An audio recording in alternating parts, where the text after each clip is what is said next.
Allez, je vous présente mes invités qui vont m'accompagner en direct jusqu'à midi. Victor Hérault, bonjour. Bonjour. Merci d'être avec nous, journaliste politique à Valeurs Actuelles. Charles-Henri Gallois, bonjour.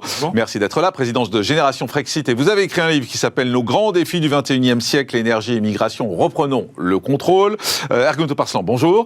Vice-président de Territoire de Progrès et Majorité Présidentielle. Ça, c'est le livre dont on parlait tout à l'heure. Et puis, maître David Libeskine, bonjour. Bonjour. Avocat et cofondateur du collectif Robe Noire. Merci également d'être avec nous. Tout au long de cette émission, on va avoir un fil rouge, c'est ce qui se passe en ce moment dans Paris. On y va tout de suite en direct et vous voyez les images de ces tracteurs qui sont dans la capitale.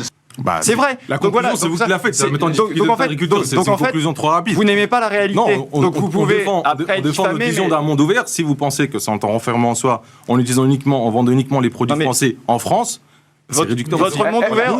Juste alors pour poser la question, est-ce que vous pensez qu'il faut protéger les agriculteurs français ? Évidemment. Mais c'est parce que donc c'est pas un monde totalement ouvert. Sur l'argument, c'est pas un monde ouvert. D'accord. Excusez-moi, on peut dire aussi que je suis d'accord sur l'argument de dire simplification, l'utilisation d'avoir un permis pour les tracteurs, etc. Ça ne veut pas dire que tout est parfait. Le problème, c'est que vous votez le contraire à Bruxelles. On va pas jeter le bébé avec l'eau du bain. Bruxelles a des avantages pour nos agriculteurs, on ne peut pas le nier. Avoir un marché, la France représente 2% de la planète. Si on a un marché uniquement fermé dans notre pays, ça ne suffira pas. Quel rapport ? L'Union Européenne, on est plusieurs pays, on a un marché commun. On faisait du commerce avec d'autres pays avant l'Union Européenne, oui. Et on en fera moins bien. Le progrès que ça nous a apporté et la paix que ça a ramené dans notre continent. Avant l'Union Européenne. Quel est le rapport entre les directives de l'Union Européenne et la paix ?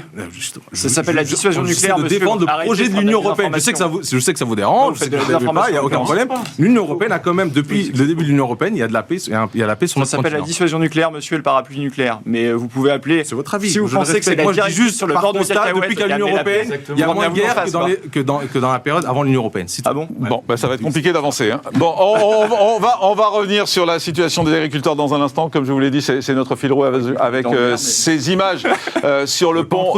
Attendez, s'il vous plaît.